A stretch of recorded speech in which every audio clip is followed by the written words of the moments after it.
여러분은 사랑하는 능력을 거세당한 자의 삶을 목격한 적이 있으신가요? 타인에 대한 지독한 불신과 두려움으로 자기 자신이라는 감옥에 갇혀 사는 누군가를 목격한 적이 있으신가요? 인간 실격의 주인공 오바 요조는 삶에 대한, 나아가 인간에 대한 애정을 상실한, 말 그대로 사랑이라는 능력을 거세당한 듯한 인물로 묘사되고 있습니다. 부끄러운 생을 살았습니다. 작품의 주제를 관통하는 이 한마디는 그가 어떤 심정으로 삶을 살아왔는지를 명확히 보여줍니다. 시골 지주의 막내 아들로 태어난 요조는 얼핏 보면 부족한 것 없이 자라난 부잣집 도련님처럼 보입니다. 그러나 그는 아주 어렸을 적부터 인간에 대한 깊은 공포를 느껴왔다고 합니다. 요조는 말합니다.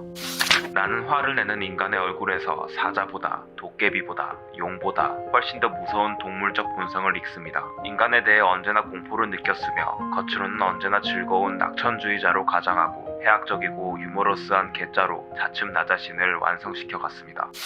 그는 자신의 공포를 숨기기 위해, 더 정확히는 타인으로부터 그 무시무시한 분노를 사지 않기 위해 우스운 모습으로 스스로를 보호합니다. 상대방이 언제 분노할지도 모른다는 이 두려움은 어디에서부터 온 것일까요? 아마도 그 기저엔 아버지가 있었을 겁니다. 두려운 아버지. 너무나 두려운 나머지 그가 가진 힘을 동경하거나 우러러볼 틈이 없는 그의 아버지 말입니다. 요조는 늘 자신이 처벌받을 것에 대한 두려움을 안고 살아가고 있었습니다. 무시무시한 부성은 나를 보호해줄 울타리가 되어주기보다 유약하게나마 세워져 있는 그의 마음속 울타리를 부수고 쳐들어와 멱살을 움켜쥐며 죄를 물으러 온 처벌자의 형상으로 다가왔을지도 모릅니다. 그의 부끄러운 삶의 근원에는 스스로를 보호하지도 누군가로부터 보호받지도 못한다는 초라함이 숨어 있었던 것이죠.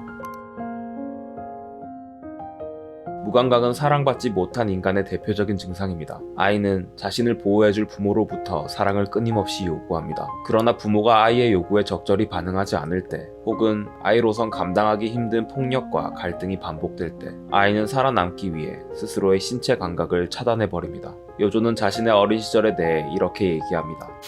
또한 나는 배고픔을 알지 못했습니다. 아니, 그건 내가 먹고 사는데 걱정 없는 집에서 자랐다는 말이 아니라, 그런 유치한 뜻에서 한 말이 아니라 배고프다라는 감각이 어떤 건지 확실히 실감하지 못했다는 겁니다.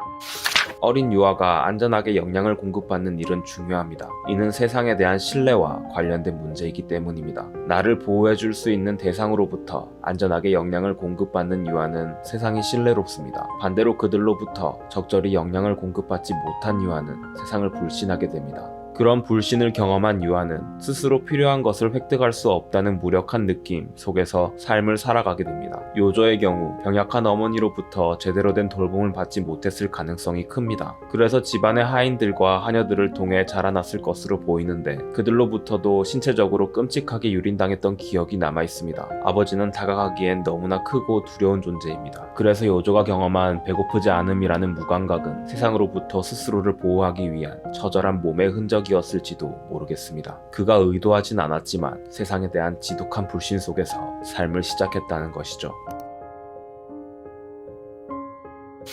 나 자신도 흠칫 놀랄 정도로 음침한 그림이 완성됐습니다. 그러나 이거야말로 가슴속 깊이 꼭꼭 감춰두었던 나의 정체다. 겉으로는 명랑하게 웃고 또 다른 사람을 웃기지만 사실은 속에 이런 음침한 마음을 품고 있었던 것이다. 가면 쓰기는 삶의 고통을 회피하는 가장 보편적인 방법 중 하나입니다. 이는 나의 진실된 욕구는 감추고 온전히 타인의 시선에 맞춰 살아가는 삶의 방식입니다. 요조 또한 우스운 행동이라는 가면을 통해 자신의 진짜 모습을 감춥니다. 스스로가 스스로의 진짜 모습을 끔찍한 괴물로 여겼으니까요. 그러나 그렇게 자신의 가짜를 보여줄수록 외롭고 자기 파괴적인 태도를 보이는 것 같았습니다. 술에 잔뜩 취하거나 매춘부의 품을 빌려 간신히 잠에 드는 것밖엔 그가 안식할 방법은 없었던 것 같습니다. 그가 쓴 가면 아래에는 깊은 수치심이 자리 잡고 있었을 겁니다. 나의 존재가 받아들여지지 않는 지독한 유년기의 상처가 반복되고 있었을 테니까요. 그리고 사실은 위로받고 치유되어야 할 그 상처를, 그것과 마주하는 것이 너무나 끔찍하고 고통스럽기에 스스로 괴물 취급하고 달아났던 것일지도 모르겠습니다. 두려웠던 아버지로부터 하염없이 무력했던 나, 하인들에게 끔찍하게 유린당한 나, 제대로 돌봄받고 보호받지 못한 나, 그런 나는 별 볼 일 없고 사랑받을 자격 없는 징그러운 괴물이다. 타인에 대한 공포로 오들오들 떨고 있는 나는 지독한 이방인이다. 이런 생각들이 요조의 마음을 사로잡고 있었을지도 모르겠습니다. 요조는 여성 편력이 끊임없었습니다. 원작에서부터 그가 나름 미남인 것으로 묘사되는데 이러한 점도 분명 여성들을 자신의 세계로 끌어들이는데 한몫했을 거라 생각합니다. 그러나 작품을 보면 외형적인 것을 떠나 그가 그녀들을 매혹하는데 더 중요한 무언가가 있었던 것 같습니다. 요조는 말합니다. 그런 말을 들어도 난 그보다 죽어버린 쯔네코가 그리워서 훌쩍훌쩍 울기만 했습니다. 지금까지 살아오면서 만난 사람 중에 그 싸구려 냄새나는 여자에게만 내 진심을 주었으니까.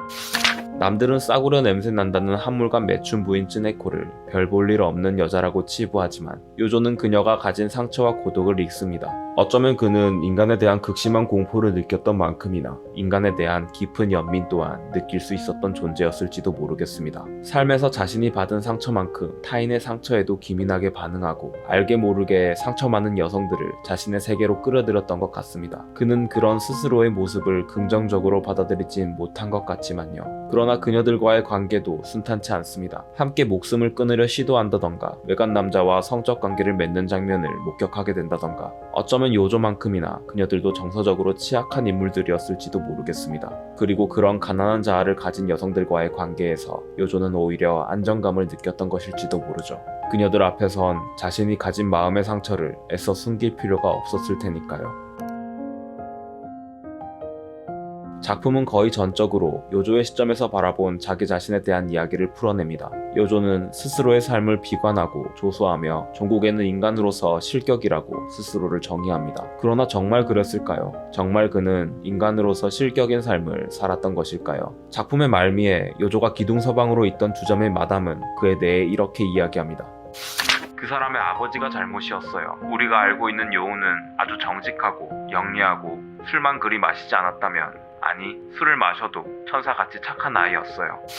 어쩌면 요조가 바라본 세상은 너무나 제한적이었던 것일 수도 있습니다. 자기를 부정하고 파괴하는 태도 속에는 분명 어린 시절 존재를 온전히 수용받지 못한 지독한 아픔이 있었을 테죠. 그러나 그랬기에 타인을 배려하고 아픔을 이해하는 심성도 함께 자라났을 겁니다. 요조가 자신의 두려움을 감추기 위해 우스운 행동을 한다고 했지만 이러한 우스운 행동은 한편으로 타인을 즐겁게 해주고 편하게 해주려는 그의 따뜻한 의도도 함께 있었을 겁니다. 매일같이 술에 취해 살아갔던 것도 분명 바람직해 보이진 않지만 어쩌면 자기 속에 있는 깊은 분노를 타인에게 표출하지 않으려는 그저 혼자서 자신의 업보를 꽉 움켜쥐고 살아가려는 절절한 노력이었을지도 모릅니다. 아마도 뭇 여성들이 그의 이런 따뜻한 심성을 알아채고 그에게 다가갔던 것일지도 모르죠. 그러나 이런 자신의 따뜻한 면을 스스로는 바라보지 못했던 것 같습니다. 분명 주변 여성들의 따뜻한 시선이 있었겠지만 요조의 마음을 채우기엔 역부족이었을 테고 본인도 자신의 마음을 누군가에게 내어준다는 것이 너무나 두려운 일이었을 테니까요. 그러나 그가 정말로 인간으로서 실격이었던 걸까요? 오히려 너무나 인간적이었어서 고통으로 내몰린 비극적 인물은 아니었는지 조심스레 생각해보게 됩니다.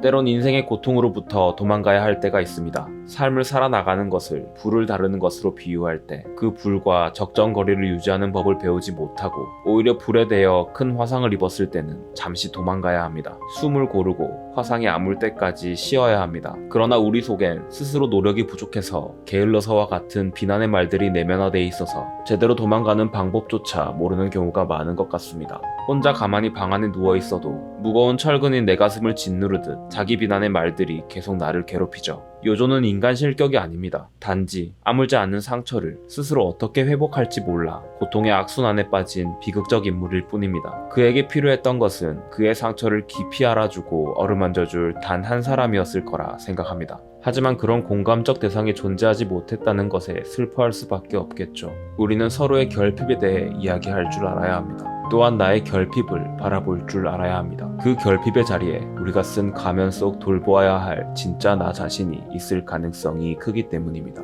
그 진짜 나를 따뜻하게 돌보고 성장시켜 나갈 때 우리는 각자가 경험하는 인간 실격이라는 허구의 느낌에서 해방될지도 모르겠습니다. 이상 심리상담사가 영화를 보는 관점 상영관이었습니다.